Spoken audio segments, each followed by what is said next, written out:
Let's start with a couple of stories. My first story is about Adam. Adam is a team lead. He leads a team of individual contributors. Of his team of 8, 3 are high performers. And they are also highly conscientious. They are the first to come in, they are the last to leave. When Adam gets a tough project, he will first give it to one of those 3. Because he knows that if he gives his tough project to one of those 3, he is guaranteed of a very high quality deliverable. As far as the rest of the 5 are in his team, they struggle. They struggle with difficult projects, and as a result, Adam only gives them the easy jobs.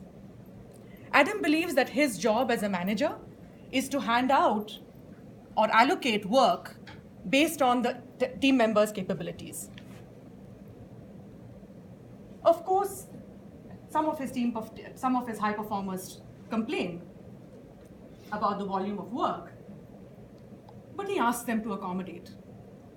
After all, isn't this all about teamwork and about accommodation? Adam believes that his job is to ensure that the work that is allocated to the team is based on their capabilities. He is no miracle worker. He only has a headcount approval of 8. How is he supposed to allocate work more than what he can do at this point in time?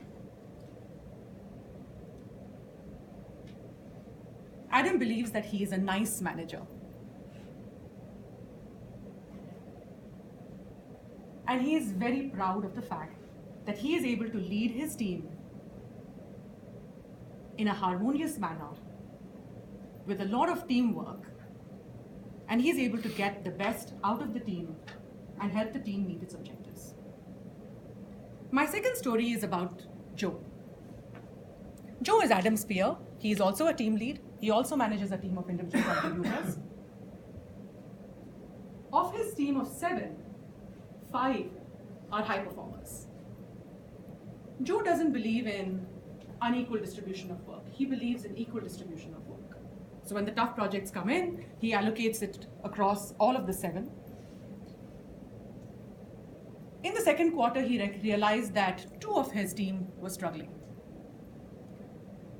So he pulled them into a room individually, had a conversation with them, set the expectations about what he expected in terms of the tough project, set out deliverables, and then met with them on a regular basis to ensure that he gave them feedback, encouraged them, praised them when they were doing well, and then helped guide them and course correct when they were going off track. Joe believes that he is a caring manager and a fair manager. At the end of the performance period, Adam, in the first story, equally distributes out the bonus. He congratulates each and every team member for doing an excellent job. He encourages them, he motivates them. After all, hasn't every team member done an excellent job and worked really hard at achieving their deliverables? Joe, on the other hand, distributes out the bonus in a relative manner. Relative based on performance. Adam and Joe are both examples of team managers that exist in our workplace today. Now think about this. If you were to be a team manager, which of those would you choose to be? Madam Toastmaster, fellow Toastmasters, and guest. The topic of my speech today is nice or nurturing. And through this topic, I intend to address the one question that has plagued and confused many managers across the globe. Can I be a nice manager and be liked by all my team members and yet have a high-performing team all at the same time? If being nice means putting off addressing workplace issues, then problems will fester and mediocrity can flourish. But worst of all, team members may struggle to grow if they are not pushed out of their comfort zones. And that can overall damage the crew members' career development and team dynamic. When you say it that way, then being a nice manager isn't very nice at all. On the flip side, there are two behaviors that every manager should focus on. The first is to genuinely care. And what does genuinely care really mean? Genuinely care is a series of behaviors that are all rolled into one.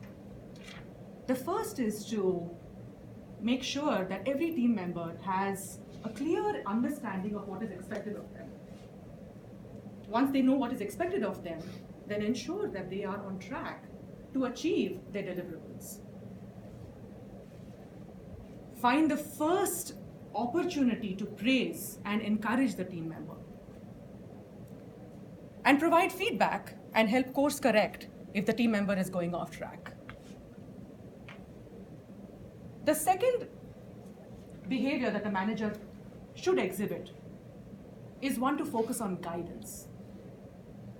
Giving it, receiving it, and encouraging it. Guidance, which is essentially feedback, is basically praise and criticism. But feedback is such a shrill word that it makes us want to cover our ears. Guidance, on the other hand, is something that we all crave for. So when you walk out of here, and if you are aspiring to be team leaders, or if you are team leaders today, ask yourselves two questions. Am I being liked by my team members because I am nice? Or am I respected because I genuinely care?